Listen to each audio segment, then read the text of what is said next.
So we are, just really quick, I wanted to let you know that we will be recording this meeting because we do tend to then upload our meetings on Zoom. So if you don't feel comfortable with yourself being recorded, if you want to turn your screen off, and the way you can do that is just to stop your video. And if you don't want your name on the screen too, like if you don't want your name out there, you can change your name below. So again, you can go to the 3 little dots above your screen, and then you can rename yourself too if you don't want your name to be shown. Okay, so if everybody's on the same page with that and understands that, I'm going to continue the meeting to record. And again, I'm going to share my screen for my presentation, and then Sharon will go, and then Lilly will go. We do ask for questions just to get, there is going to be a lot of information on here. So you may have questions along the way, and we completely understand. But we ask that you refrain from asking them until the end, just so we can get through all of our segments.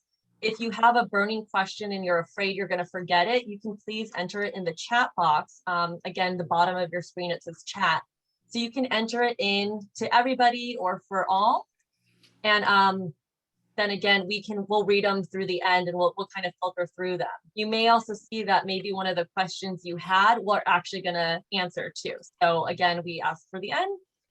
With that being said, let me share my screen.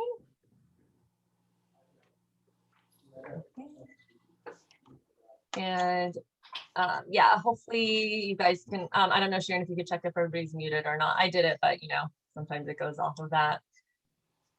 Something else I want to say about myself is I tend to talk very fast when I am excited about things. So I get, excited when I'm presenting. If anybody feels I am talking too quickly, please just like send a message out and be like, hey, you're talking too fast, and I'll try to slow down. So with that being said, we're gonna again go into osteoporosis and osteopenia. Our objectives for today are going to be, again, to first define what they are, talk about bone basics, risk factors for osteoporosis and osteopenia, how do you know if you have it, and then finally, what you can do to help. As always, with a disclaimer, this information is general guidance. And like I said before, with everything, please seek advice from your medical professional before starting any health or nutrition program. So first, what is osteoporosis and osteopenia? Osteoporosis, and if you have it, you may have a good idea already, but it is a bone disease that occurs when the body loses too much bone, makes too little bone, or a combination of the two. Again, this is from the National Osteoporosis Foundation. And again, it's not just about how strong your bone is, but also the quality of the bone. So when we look at the quality of the bone, we're talking about the actual minerals in there, the architecture and the structure as well. And they're thinking that that might play a bigger role even for osteopenia. So what is osteopenia? Again, it's a less progressed form of osteoporosis, and it means bone deficiency. So again, it's not as severe as osteoporosis, but it's kind of on the pathway or on the spectrum. The difference is due to your bone mineral density, and that's measured by taking a DEXA scan and your T-score, which we'll talk about a little bit later. In osteoporosis, there is a higher risk for major fracture. So getting into bone facts now, or fun facts about bone. The top one is more, that's actually a healthy bone, because there are holes in our normal bones. It is living dynamic tissue, which a lot of people forget about. They think of it as just like a solid, hard object, but it's not. It's actually living and dynamic. And again, this bottom picture is osteoporotic bones. You can see there are more holes in that as well. In general, bone does grow stronger in response to stress. So this is something called Wolff's Law, where again, the bones will adapt based on the demands of stress. And this is where we can use exercise and resistance training to help our bones get stronger. They're really cool. Bones heal themselves when we're injured. They'll develop a callus, which will go into a harder callus. It takes about 6 to 8 weeks for this. Again, it's the storage of our minerals happens here. 99% of calcium, 85% of our body's phosphorus all gets stored in our bones. And it's also the place for blood cell formation. So this is a pretty generalized photo, but hopefully it gives you guys a good idea of how bone gets made and also how it gets broken down. So again, bones are constantly getting turned over. We have our little osteoblasts that help to build the bone, and then the osteoclasts, which help to remove old bone. Unfortunately, by the age of 30 is when we reach 100% peak bone mass. So again, the idea of building bone later is not really, you can't replace that bone per se. So we can't go beyond what was created in our younger years. We only hope to maintain it. So hopefully everybody here ran a lot as a kid and like was very active because that was the best way to build bone. In your 30s and 50s, you will actually see more rapid bone loss. And then at around age 60 and older, the loss of bone slows somewhat, but it does continue. With men, most of the time, this actually happens later on in life. So usually in their 50s and 60s. And usually they also start out with 30% denser bone due to hormones like testosterone. So congratulations to men, 30% denser bones to start. Hormone levels are the main determinants of bone density. So again, when we talk about causes of osteoporosis, a lot of times hormones are a factor. There are some unmodifiable risk factors. So these are things that you were born into that you just can't change that can affect your risk for osteoporosis. So again, being female more so than being male, they've actually shown that 1 in 2 women over the age of 50 will break a bone. 1 in 4 men over the age of 50 will sustain a fracture due to osteoporosis. But women are 5 times more likely to have this than men. Family history as well plays a part. So if people in your family had osteoporosis, especially a parent or sibling, you are more likely to have it as well. Again, advanced age because menopause, changes in hormones. Being Caucasian or Asian race also is a higher risk for osteoporosis. Being postmenopausal for the same reason, lack of hormones. And then body frame size too. So the idea is that if you were smaller to begin with, you tend to have a higher risk because you'll have less bone mass to draw from. So this was a special place in my heart because I hit like all of these categories so far, except for the postmenopausal at an advanced age, but those are coming up. So I also wanted to learn more about this issue myself. These are modifiable risk factors. So again, if you have a lot of the unmodifiable risk factors, it may be good to cut back on some of these too. These are ones that we can change. That includes smoking, which by now I think we all know that smoking, all the chemicals in it are not great for our body. It can also make it harder to absorb calcium. High alcohol intake can also affect osteoporosis. And that means, what is high alcohol, right? It means drinking greater than 2 to 3 drinks per day. Caffeine intake also, 2 to 5 cups per day can also affect osteoporosis. Sedentary lifestyle or over-exercising as well. Low calcium or vitamin D, Lilly will talk about it a little bit more and stuff, but as we know, calcium and vitamin D are very important to bone health. Eating disorders for the same reason, either you're not getting as much nutrition or you're not absorbing as much. And for men, low testosterone. These are a couple of medical conditions that can lead to bone loss. Again, this is not a full list, but I want you to take a look at this because I know a lot of people who are on here right now, especially if you are patients of mine or coming on with cancer. Again, it's specifically important to look at it. It's not only the cancer itself that can lead to bone loss, but also the treatment for this. So a lot of these diseases that are on here are conditions. It's not just the disease itself, although a lot of them may not make you able to absorb enough, like inflammatory bowel disease, but some of them also it's because of the treatment that goes along with it can affect hormones or bone regulation. Here are some other medications that may cause bone loss. And again, this is not like the full list, but if you take a look at this, again, you'll see a lot of these are what patients who have cancer take, like Lupron. Again, proton pump inhibitors, who hasn't taken some of these, you know, for a stomach issue sometimes. SSRIs, also oftentimes referred to as antidepressants, can lead to this.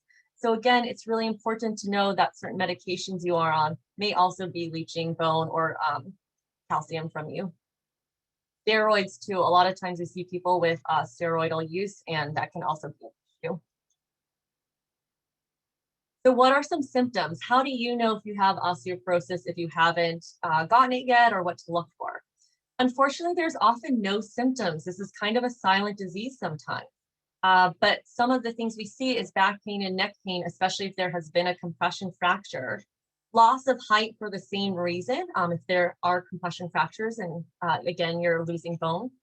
Becoming stooped and a protruding stomach, because again, as the more you get stooped, the more kind of your organs push out as the back part is pushing forward. You may also have trouble performing daily tasks, and that might be due to weakness or also just due to the pain itself. And again, fracture is oftentimes one of the first ways that we diagnose this. The most common areas are the wrist, the hips, and the spine. Again, the spine is more silent though. So oftentimes, by the time you get to a fracture issue, you already probably have osteoporosis. How do we know? How do we confirm it? The DEXA is the main test for this. So this is the gold standard test, and it's basically an enhanced X-ray. That's a DEXA scan right there. So again, it usually just takes pictures of the lumbar spine, so the lower spine, and then your hips to measure bone loss. It's pretty simple, quick, non-invasive. You keep your clothes on like that.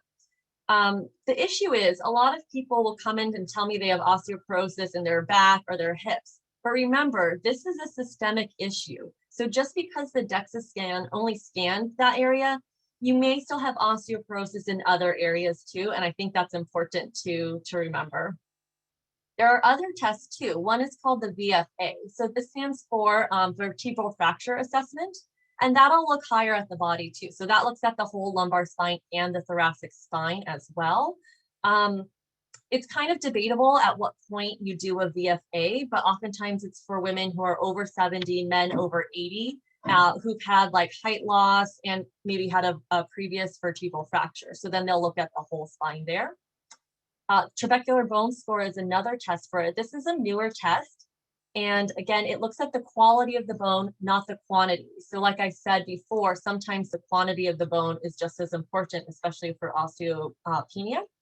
This can also help to predict fracture risk too. Unfortunately, this is not covered by Medicare, so oftentimes it will not be covered by other insurances too, but it can happen at the same time as the DEXA, so that know that you can get those at the same time.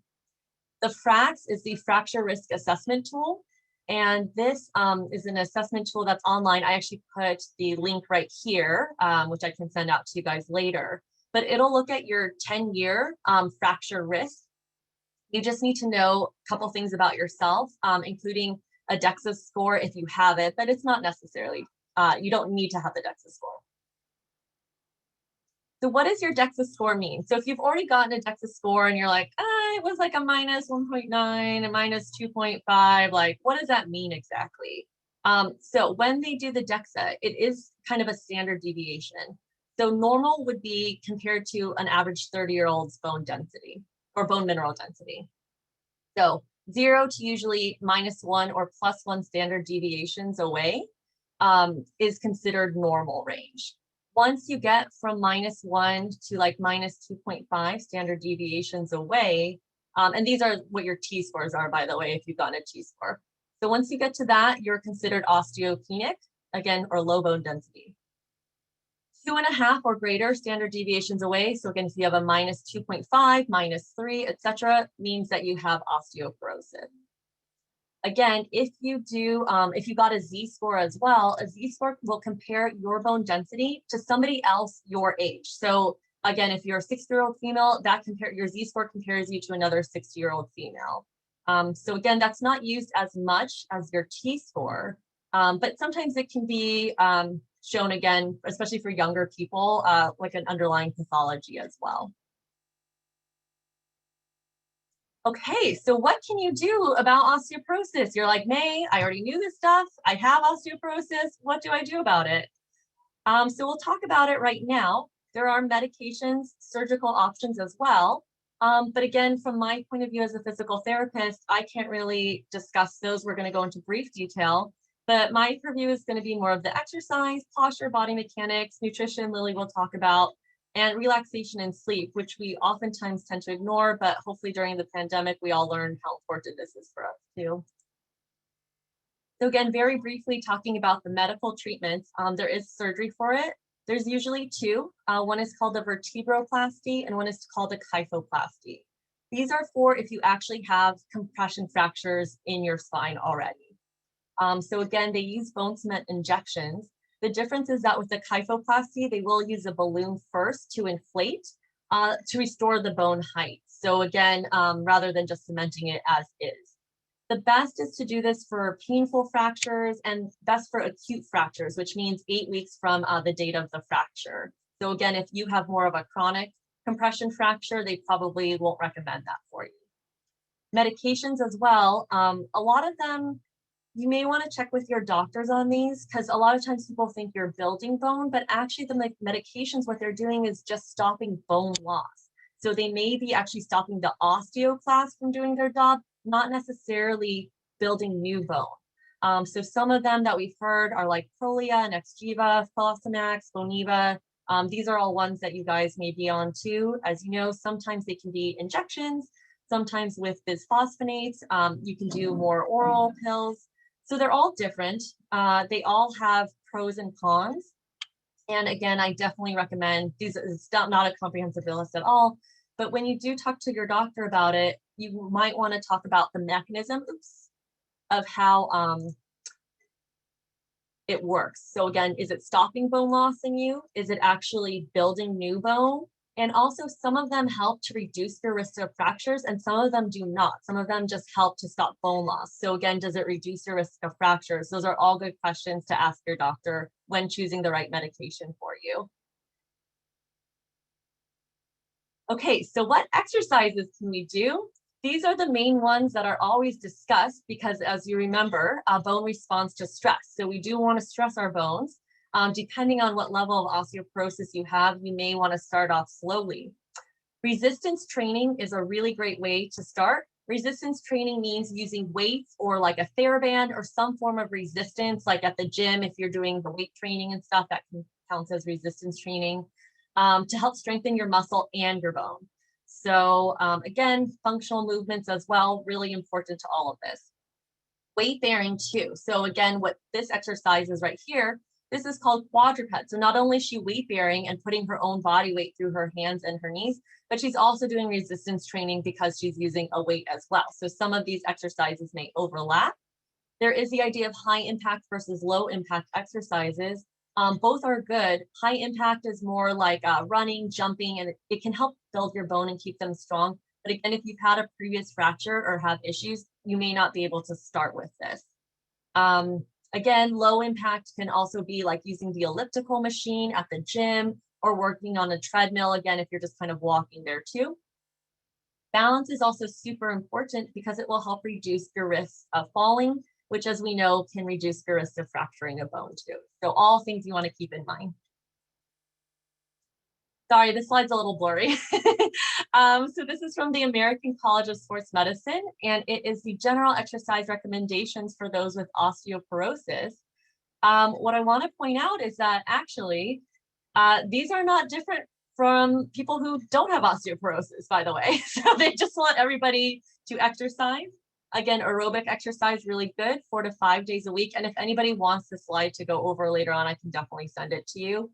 Again, what I liked about it is that it does talk about the progress. So maybe begin with 20 minutes and then progress to a maximum of 45 to 60 minutes. Again, with the resistance training, start with 1 to 2 non-consecutive days. So again, skip a day in between, and adjust 8 to 12 reps and then increase as well too. And again, if you have any questions on exercises or how to do this safely, that's where definitely like a physical therapist can come into play. Or a trainer who knows about this too. Posture and body mechanics are also super important. So again, how many of us are sitting at home right now in this pandemic in a weird chair that was not, ergonomically fit for us? Especially right now, we're all kind of bending over a little bit more. We're always forward on driving, in our computers, etc. So again, with your good posture and alignment, that can already lead to less compression through the spine.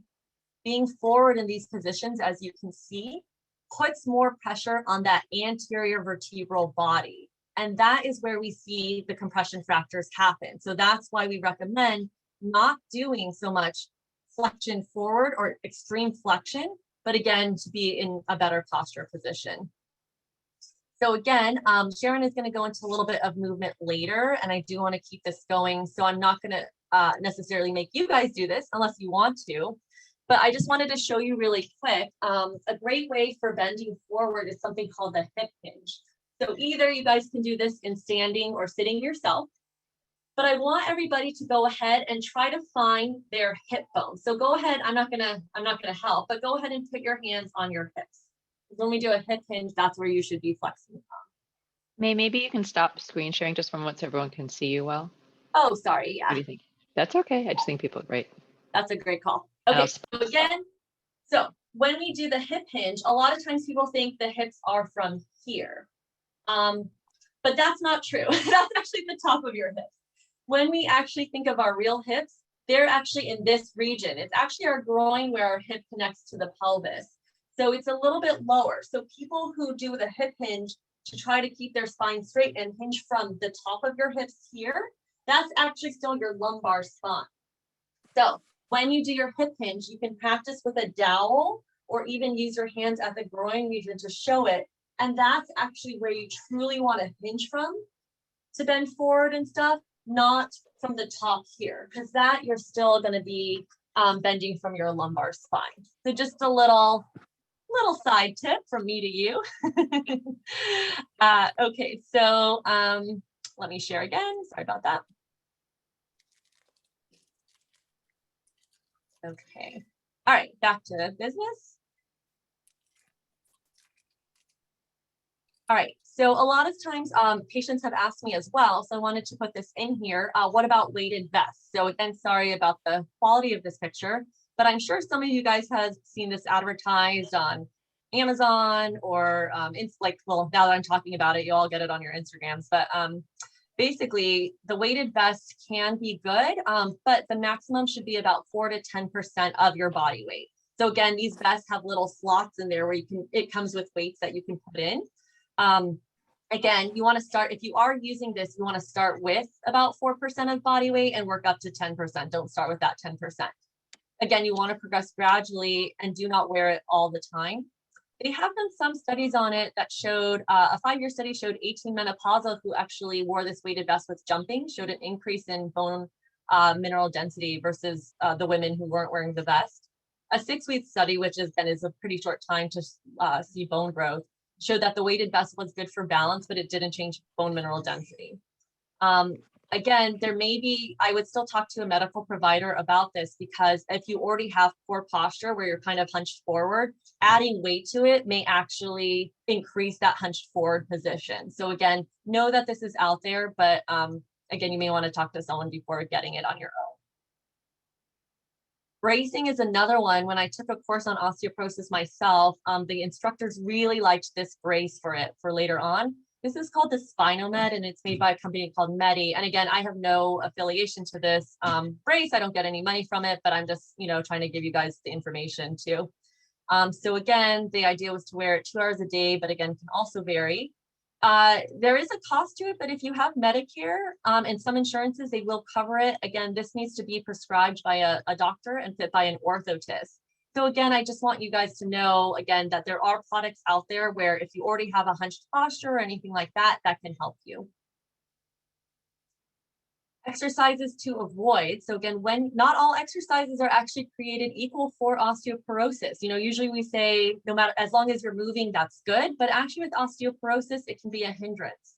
So again, those deep flexion exercises, as you can see, he's kind of on his back with his legs up or like a deep fold like this.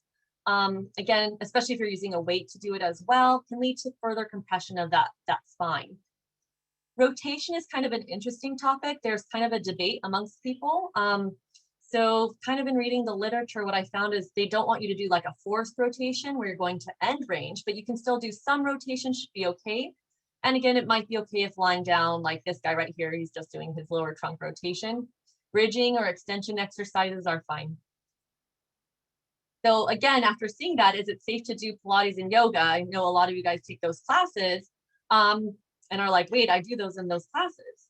So it's absolutely safe to take it. There is good research to show that this can actually help build bone mineral density, but you want to make sure you're with somebody who understands your condition and can modify it for you. Again, the nutrition section will be discussed by Lilly, so that's going to be coming up. And then finally, I just wanted to talk about relaxation and sleep. So this is so important. And I know during this pandemic, a lot of patients have been coming in. Again, we have more stress maybe during this time, and that can definitely affect our sleep too. But they have shown that sleep is just as important as good nutrition, exercise, and dental hygiene for overall health. So a study showed that short sleep duration, and this meant less than 6 hours a night, was associated with lower bone mineral density and a higher risk for osteoporosis. What is a good sleep for most people is about 7 to 9 hours.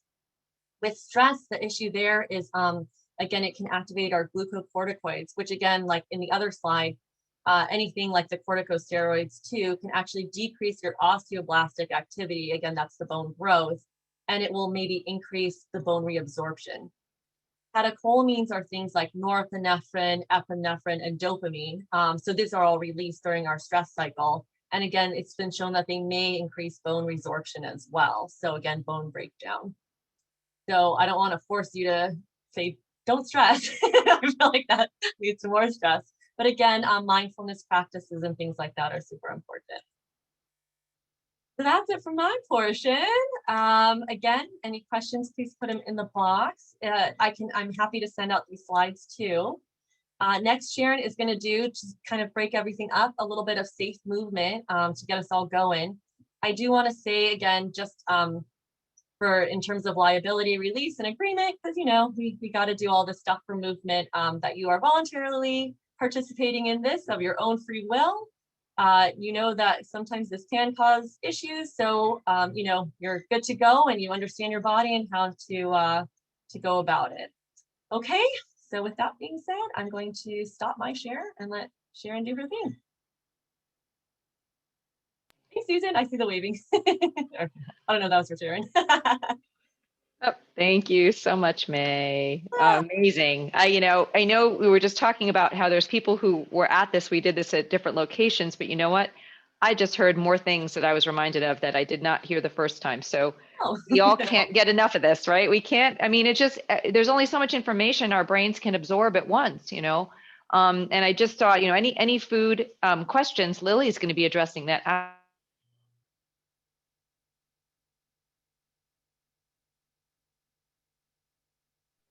I was muted. Was I muted that whole time, or did it just mute me? You just muted. It just muted, sorry. Just Oh, you know what? You must have hit mute all again. Yeah, I was trying to mute myself, sorry. That's okay. I've totally done that to other people when I work with them. It was the first time it happened to me. It's all good. So anyway, so I'm grateful to be here. My name is Sharon Holly. I just realized extra light. I don't need this. Turn that off.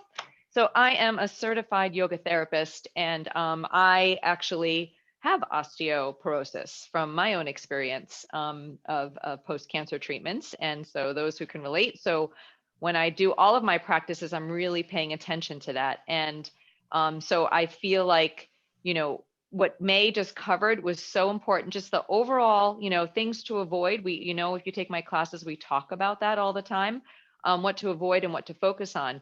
And I just love that the last part of it was really focusing on stress, because that's really where the yoga practice can support us. And we all know this about our breath. So I'm going to start with some breath. Now, because we're here for this hour and a half, I'm going to come up to standing, but I don't want you to feel like you have to. If for some reason you're feeling tired, feel free to just take this in. It's going to be recorded. You can do stuff next time. It's just going to be a short time, to have us transition. But one thing that's really important is to get up and stand. We shouldn't be sitting more than like an hour in front of our computer, and that's the most. If you can do 30 minutes, that's even better. And when you're here thinking about too, really posture is so important. So just being here for a moment, over time, like Mae is saying, we can start to kind of, decompress here and contract. So we want to make sure that we're lifted, that our shoulders are up. So I'm going to go ahead, like I said, I'm going to stand, but I'm going to keep my chair nearby. And we're just going to do a few movements today just to awaken the body. So wherever you want to begin, I'm going to invite you to bring One hand to your abdomen, one hand to your chest, okay? And one of the things that I heard Mae talk about, right? So there's stress in terms of stress, emotional stress, right? And then there's the stress on the bones. And so we want to think about that as we're breathing, right? Just diaphragmatic breathing, which is the diaphragm that sits, it's like a little dome shape right here. It moves up and down as we breathe. It's the muscle that helps us as we are breathing. And so by awakening that, thinking about that, as you inhale, we're going to allow the chest and the belly to expand. And as you exhale, gently pull the belly back towards the spine. And I think of this idea of hugging the spine, right? And so inhale, filling up with breath, and you're welcome to close your eyes if you feel comfortable doing so. But remember, really take care of yourself. If we're going to do some balancing postures, that you have something, you have support nearby. If you're feeling dizzy, keep your eyes open. So really take care of yourselves here, okay? So what we're doing here is we're making room for the diaphragm to move up and down. I'm not going to go into specifics here. We have enough amazing information from Mae and Lilly. I just want to keep this light and easy. But thinking about that hugging of the spine, and it's the muscles that are pulling on the spine are beginning to start the osteoblast process, the firing of the osteoblasts, right? And that's what's going to start our bone building process. So think just by breathing here, just by breathing. Now, at the same time, you are calming your central nervous system. So we're bringing on the relaxation response, right? Rest and digest, we call it. So even throughout your day, if you're feeling stressed, if you're feeling rushed, take a big breath. Whether you put your hands here or not, you don't have to, but think about this expansion and contraction of the chest and the belly as you breathe, okay? And we're going to bring that into our movements as well. But let's just do a couple of more breaths here. Thinking about your body, take a moment, visualizing your body maybe like a tree, maybe a strong, tall tree, right? With the crown of your head reaching up towards the sky, right? Thinking about the branches nice and extended, and then the roots of your tree really rooting down into the earth, really strong. And so imagining your strong tree trunk and your bones, right? Visualizing your body being strong and healthy. That supports us as well, right? In mind, body, connection. It's all connected here in yoga. And then if your hands are on your chest and your belly, you can go ahead and release them back down. If your eyes are closed, go ahead and gently open them. And just from here, noticing the difference between our palms facing inward and outward. This is an inward rotation of our shoulders. I should move my hair.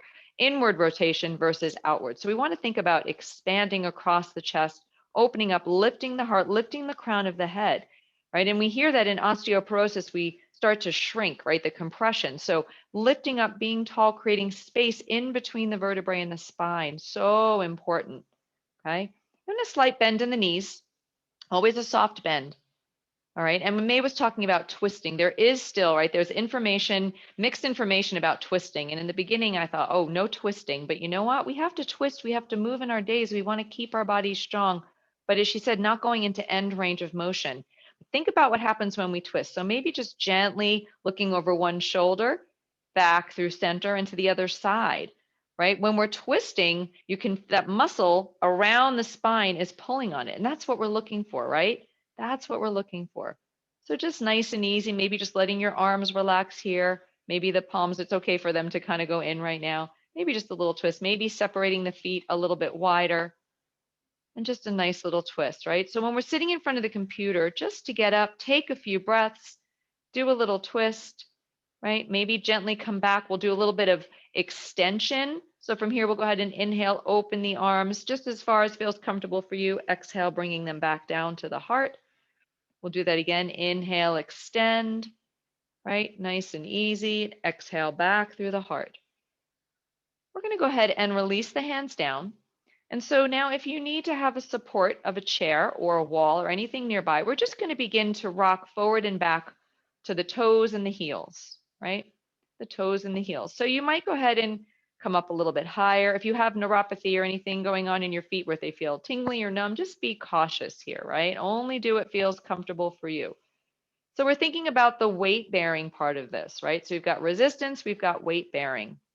And I too have heard people talk about, well, what if I'm doing yoga, should I put weights on my feet? But again, we can harm our bodies if we're not in complete proper alignment. So be cautious with all of this, right? Just be here, really focusing on your breath, focusing on your abdominal area, because that's what's going to keep you strong here, okay? And keep you balanced. So if you want to come up and stay up, maybe staying a little bit higher, maybe your arms extend up, right? See how that feels for an extra pause.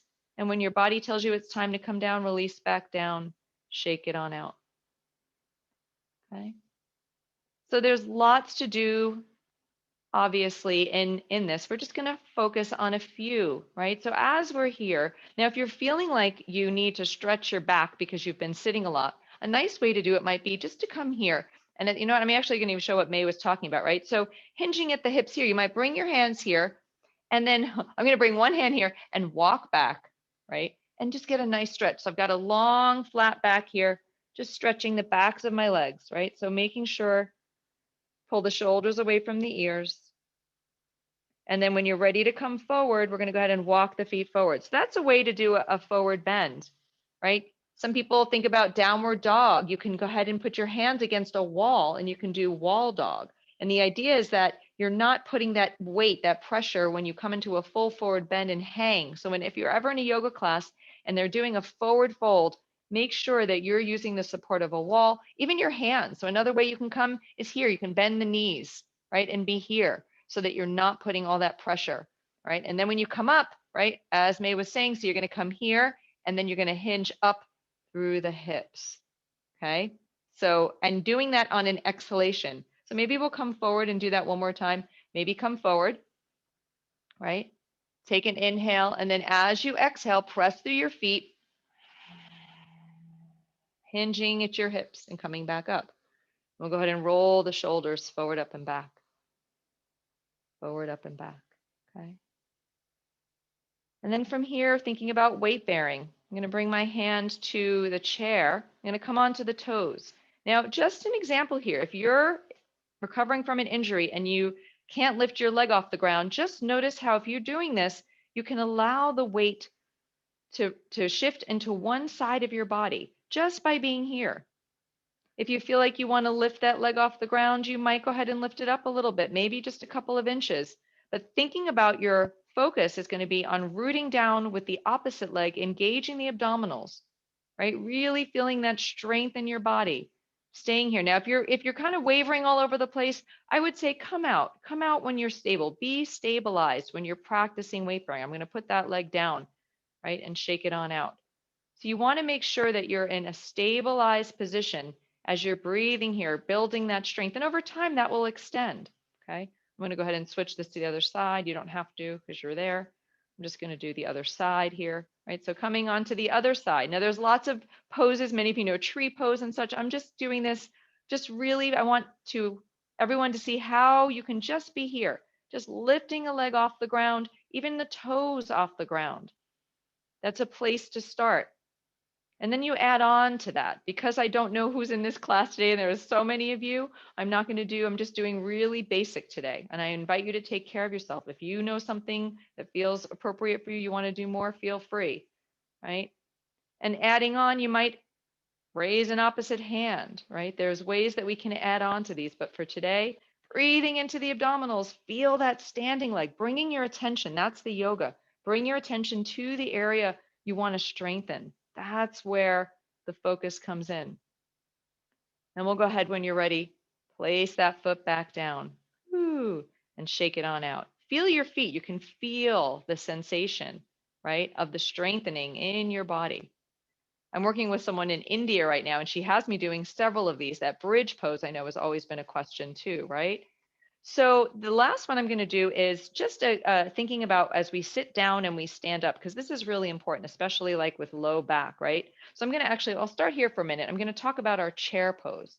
So in chair pose, you want to make sure that your knees aren't going like this over your toes. Sorry, I'm wearing kind of baggy pants. You don't want to be here. You want to have your knees right over your ankles, and you're going to be sitting back, right? So there's that hinge again, bringing your hands to your hips, hinging back, right? And so we're going to go ahead and inhale, go ahead and stand back up. Take a nice inhale here. And as you exhale, sit back. So you're building strength in your legs. You're keeping your back supported, right? Inhale, and then exhale, come to stand. So use your exhalation. If you feel that in your body, you're using that strength to move you up and down, keeping your back supported if you already do have osteoporosis, right? So there's prevention, and then there's also maintenance. So we can use yoga for all of those. We're going to take one more breath here. Inhale, exhale, hinging at your hips, sitting back in your chair. Take a breath in here. And as you exhale, pressing through your feet, standing up, and then hinging back up. Beautiful. So I'm going to go ahead and I'm going to bring my chair back over to the computer, and we can all do that now as we sit back down and get ready for Lily's amazing presentation. So I know you all will have my information. If you want to attend classes, I can share with you how to attend classes that I teach. I'm going to start doing some more on osteoporosis specifically because that's my focus, and going to get stronger and better. So, and we all have the ability to do so, and that's what this is about, to empower you. We're going to do it together. Thanks so much. Namaste. Thank you so much, Sharon. And then Lilly, who is a holistic nutrition coach, is going to walk us through it too. And I'm so excited for this myself. Okay, thank you so much. Welcome, everyone. Welcome to my kitchen, and welcome to learn about nutrition for actually preventing osteoporosis and osteopenia, managing osteopenia as well. So today we have a presentation. So first of all, thank you so much for being here. Let me share my presentation so that I can you guys see it? Is everyone seeing this? Yes. Yes. Okay, great. Okay, thank you. So I'm just gonna pass this on very quickly, but first of all, I wanna let you know that this presentation is not intended to provide any medical advice, and that if you wanna do any changes in your diet, you wanna consult first with your healthcare practitioner. So a little bit about me. I have been sick with cancer, ovarian cancer, 18 years ago, and that's why I became a nutritionist, actually, because I wanted to have more knowledge about why food was so important for ovarian cancer. And I fell in love with nutrition. But I went from sickness to wellness, focusing on real foods and the absorption of nutrients to make my gut healthy again, because I had, of course, a big surgery. And also because the treatments were very detrimental to my ecosystem in general, to my digestion. So I became a holistic nutritionist and also a chef with an emphasis in Chinese nutritional therapy and Ayurveda. But I also wrote the book, and here's my information. If you want it later, you can have all my information. But you will see my email and my website throughout the presentation. But then this is what I do nowadays, and also what I love to do to help people. That's my purpose. This is my purpose in life, is supporting people to get better and to transform their lives just like I did. So if you're looking for information in osteoporosis, you want to focus on your genes. And why is this? Because the genes are very important for many reasons, but now science is telling us that we have to make sure that pay attention to the microbiome genes, because we have more genes that are microbial genes than human genes. And this is one of the graphics that I love. I designed this graphic with one of my designers because of the information in science was telling me this, and I thought I want people to really get a visual about what the body is. And the body is 99% microbial genes. And that's what, unfortunately, we have been neglecting. So we know that it's only this 1% of human genes. So we want to learn to nurture and feed well our microbiome to prevent osteoporosis. And you will see why. So the microbiome has been in research and nutrition for a long time, for many years. I've been following and taking the classes for the last 8.5 years.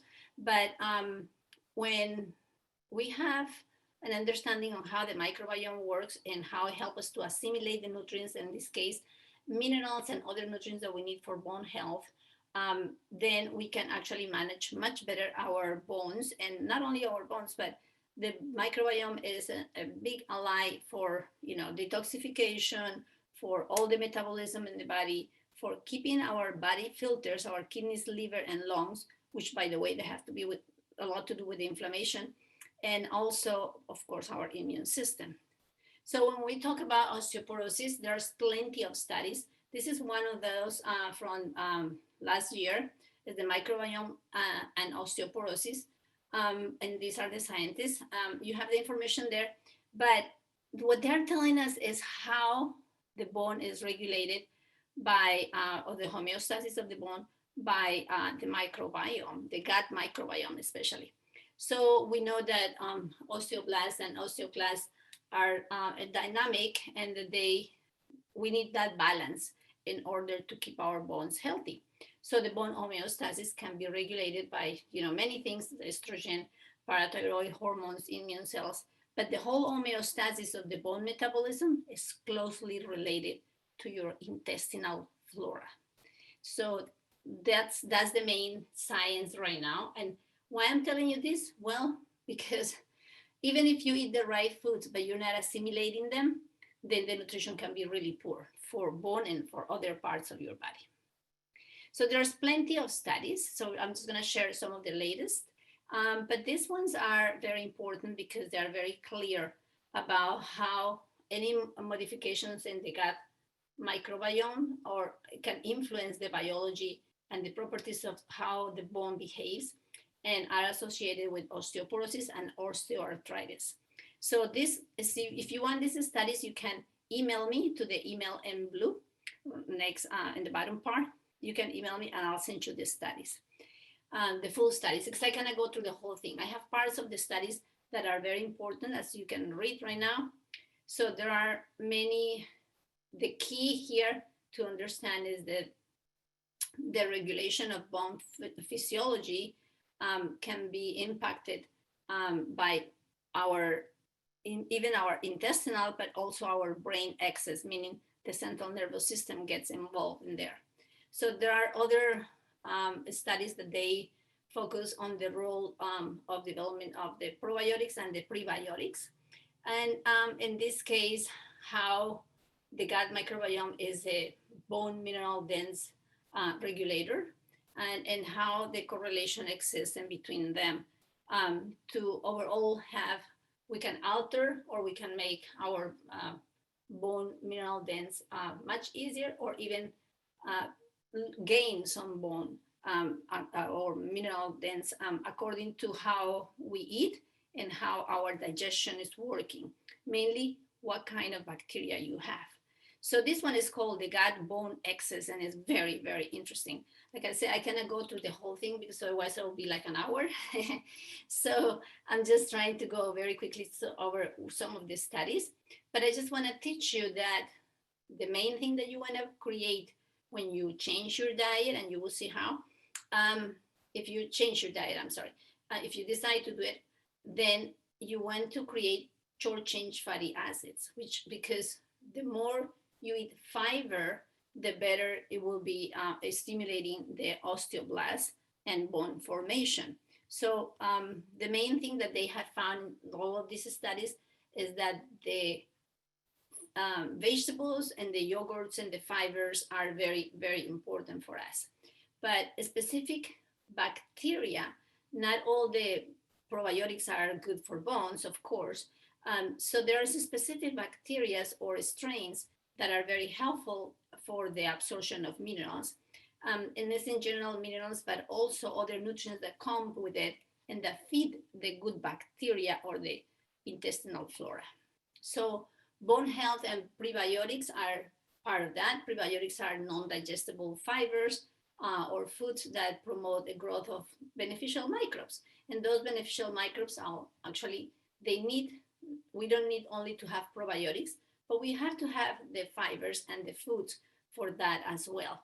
So when we are actually eating the right type of fibers, hold on a second, then we can actually absorb better and promote the bacteria that will give us better bones. So some of the fibers that we're talking about is not just the broccoli, but the bottoms of the broccoli. So if you want to start eating more of these type of fibers that are, a lot of people, they don't use them, it's the bottom parts. They are very important for your microbiome, for your good bacteria, for your intestinal flora will actually grow and proliferate when you eat these kind of things. But if you look at this part, what does it look like? It's bony, right? So the more bony the vegetable is, it seems to be more effective. Now, foods with they carry different colors and they carry silica or silicon are very helpful actually for preserving the calcium or for absorbing the calcium and the magnesium and the other minerals. So have more of the foods that contain, eating more of the foods that contain that silica or that high fiber. This is another vegetable here that is actually bony. That's celery. And most people, they don't eat the leaves. So the leaves actually contain a lot of good fiber that will help create the short chain fatty acids like I was showing before. So let me share this again. I'm just showing you some examples. But okay, so if we look at some of the examples, remember in nutrition, the most important thing probably is create short chain fatty acids. So this is the short chain fatty acids are the most important thing, but the microbiome actually can help any fracture to heal better when the microbiome is in balance. So we need to have a very healthy microbiome before we think of and eat a lot of the high fiber plant foods before we think of actually having an effect on osteoclast and the other components that we need for healthy bones. So a diet affects the diversity of the gut microbiota, and influencing the metabolic activity of the microbiome is what we're looking for. But for that, we need to have vegetable fiber.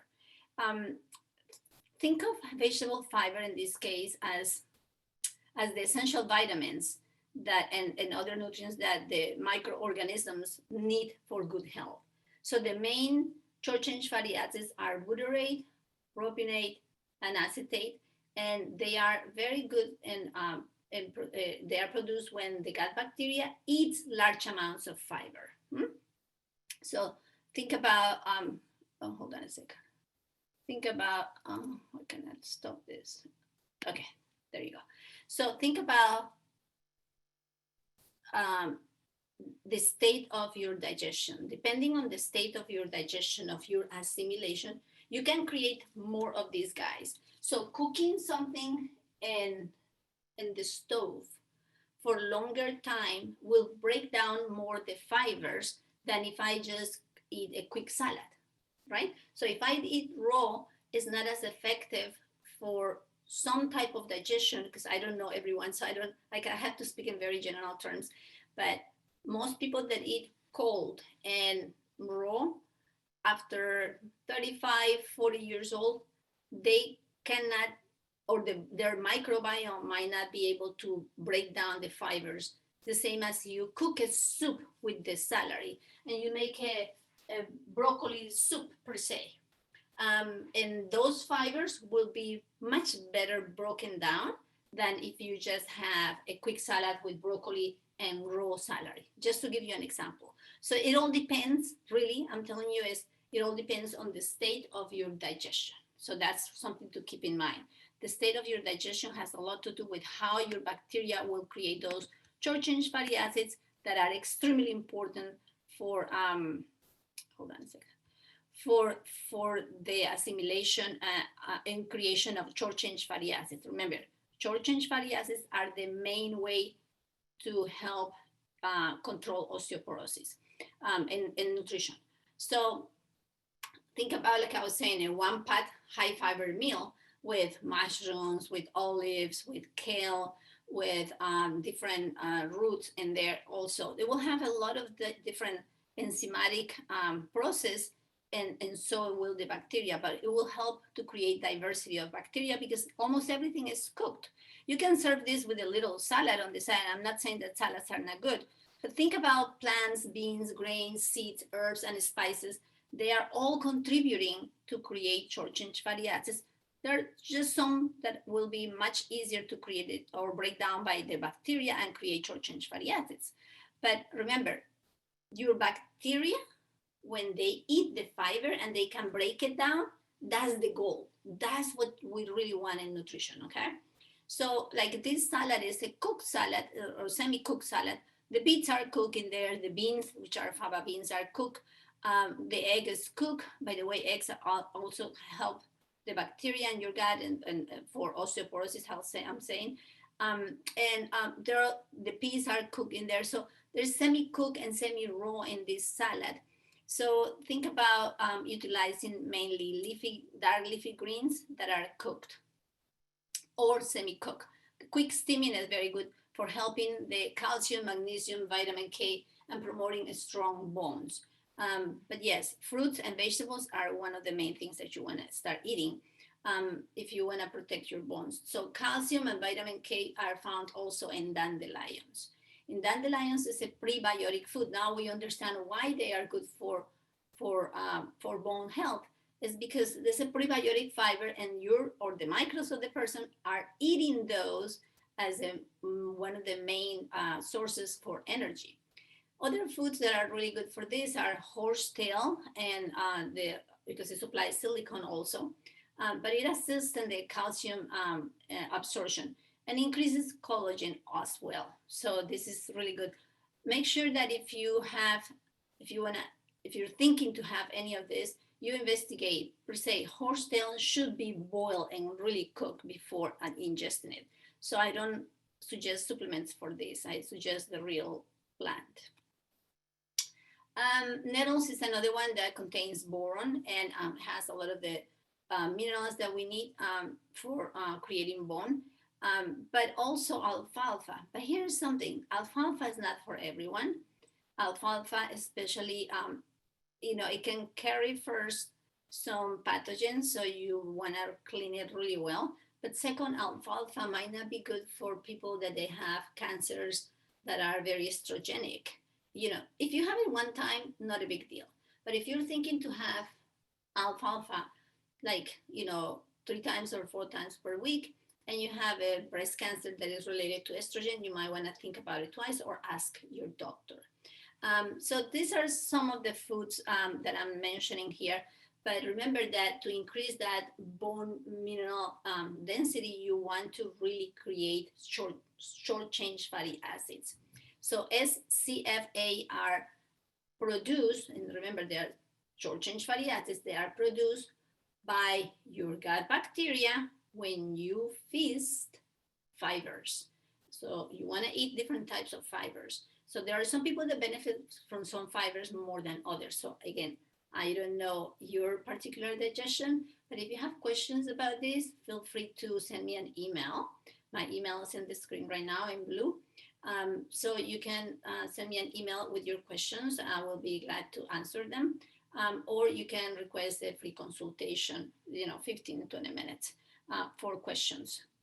So you can, this is very important so that you know that what short-chain fatty acids do is it regulates the differentiation of the osteoclast and inhibit the bone resorption, meaning losing bone. Here is a chart from Science, and this is from one of the main studies that I showed before.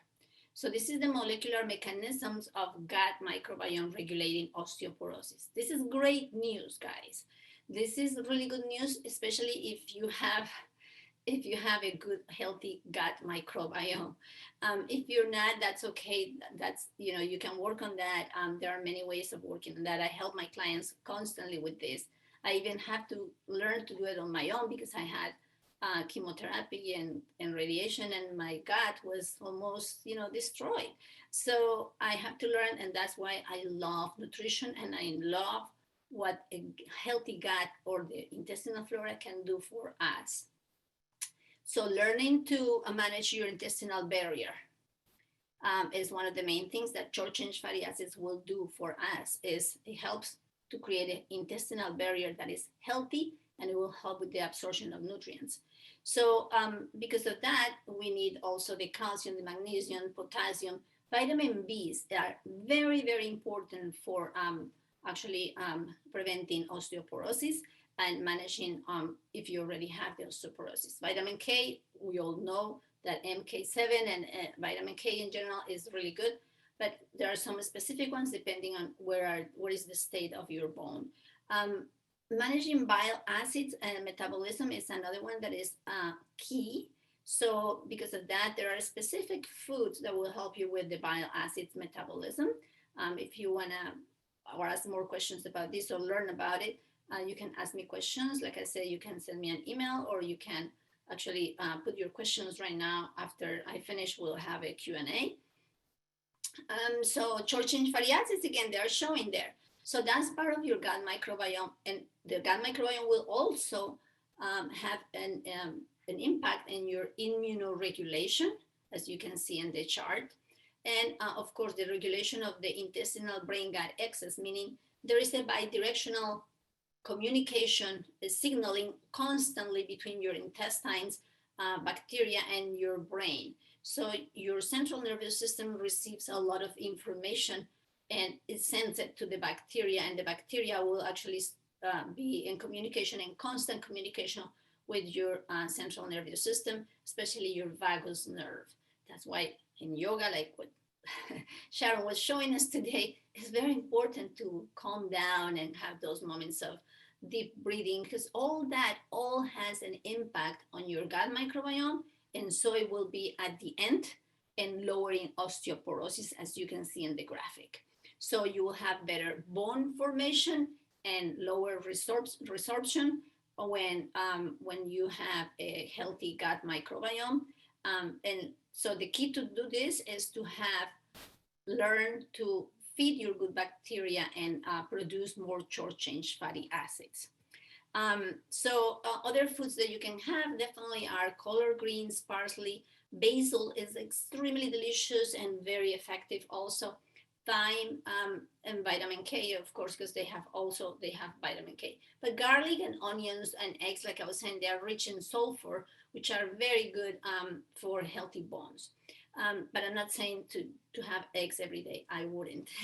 But it all depends for everyone. Who is it? But for me, I know that it doesn't work because of my liver. So it all depends on each case. Everyone is totally different.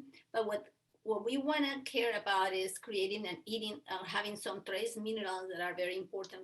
You can find some of those in many foods, but also the collagen. So some foods are very important for collagen and fiber. So if you have collagen and fiber, you will have, if you absorb those two, not if you just have them, but if you absorb them well, then you will be helping in preventing osteoporosis as well. Onions are a prebiotic fiber, and is essential for us to have more onions. I mean, not for everyone. If you cannot digest them, I totally understand. Not everyone can have onions.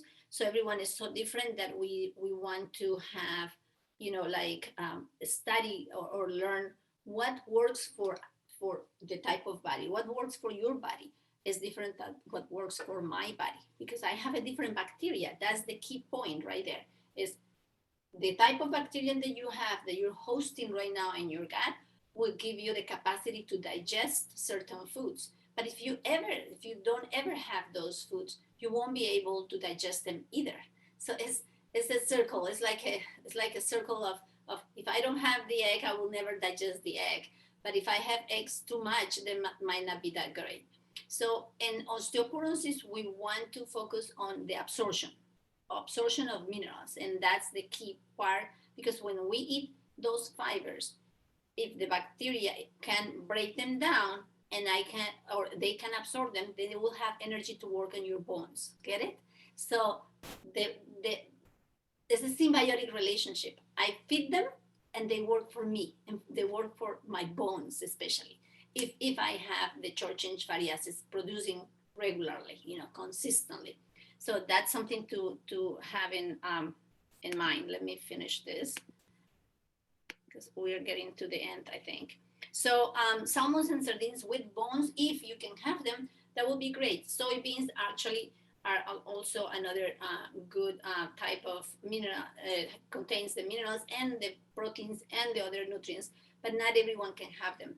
And soybeans also contain that estrogen that, some people, they need that boost in estrogen, but other people, they might not need it. So sesame seeds and also Brazil nuts, because they contain the selenium. Selenium is very important for us. So here are some of the foods that are not that great to have. Not that you cannot ever have them, but they have oxalic acid, which oxalic acid will inhibit the absorption of minerals, especially calcium. So that's something else to keep in mind, right? Hold on a second. Okay, so in foods, creating delicious dishes is the key point here.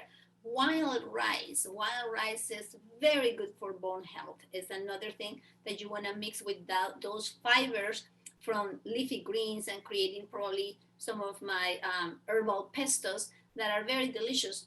Sardines are also something that you can eat with radicchio, which is really good for creating more digestive juices. So bear in mind that your plate should be mainly fiber vegetable. So if your plate, like you're seeing in there, is a lot of the fiber vegetable, or the fiber from the grains, or the fiber from the beans, then you will have actually much better outcome in nutrition for bone health. Something that is very important is beans. So beans, especially black beans, are well known by Chinese nutritional therapy, by actually Ayurveda, by actually medical establishment right now, and allopathic medicine. Black beans are really good for bones. Same thing with soybeans and mung beans, but the sprouts of the beans are the most important ones, because they create short-chain fatty acids. So you might want to eat more bean sprouts. Make sure that they are organic though, because they can have heavy pesticides on that. So collard greens, like I was saying, kale, cabbage, bok choy. Bok choy has been eaten for a long time because of that. It actually has been helping bones, and in Asia, they are very well recognized for that. So I want to share something before I go with you. These are my black beans, as you're seeing right there, and they are soaking in water. The reason, the foam from beans actually contains phytic acid, and it's not good for bones, and it's not good for digestion, and the bacteria has a hard time. Actually, that's why people can have more gas when they eat beans, because their beans maybe are not soaked, or if they are in a restaurant, they don't take these steps to break them down. So now the other part of this is millet. As you saw it in the list, millet contains silica. So you can see millet right there in the bottom part, but you can see this water is so dirty. I don't know if you can see it, but it's dirty. You can see the foam in there. Okay, that's not good for your bones. That is not good for your digestion, and your bacteria hates it. Actually, this dirt in millet or many grains actually is to protect the grains so that the insects won't eat it. And then we eat it. And if we eat it too often, that's not good for our gut bacteria either. So think about being not just what to eat, but how to prepare it, and how much is good for your particular digestion, okay? So that's part of learning. Same thing with the onions.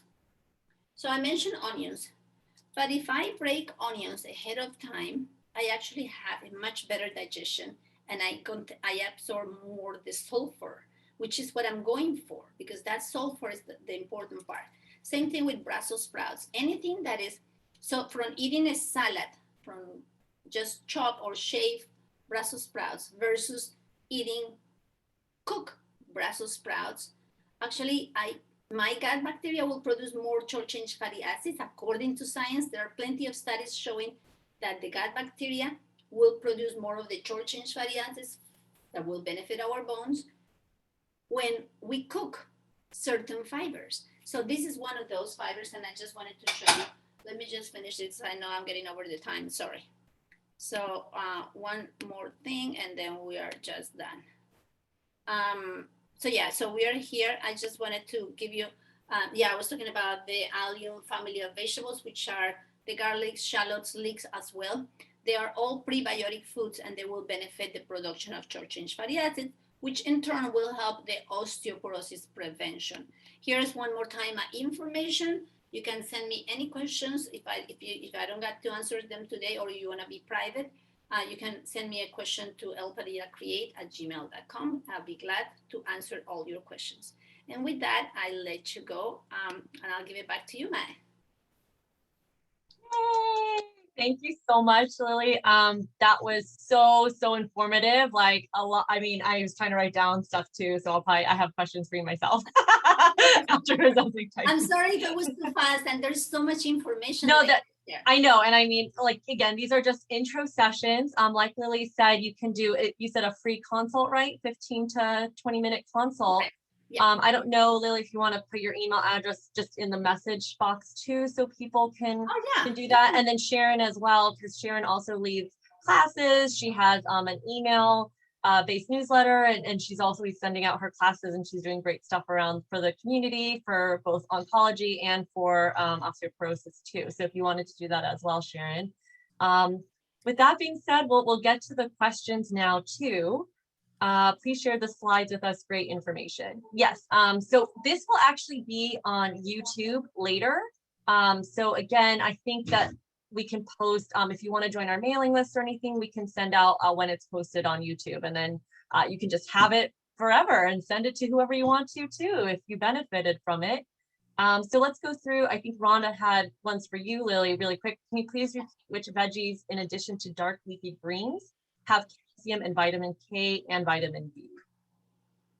Which other vegetables? Yes, which other vegetables in addition to the dark leafy greens? Yeah, in addition to the like carrots, like I was saying, broccoli. There are other fruits. I have fruits also that are high in fiber, like the berries, like kiwi. All of them that they have high fiber. That's what is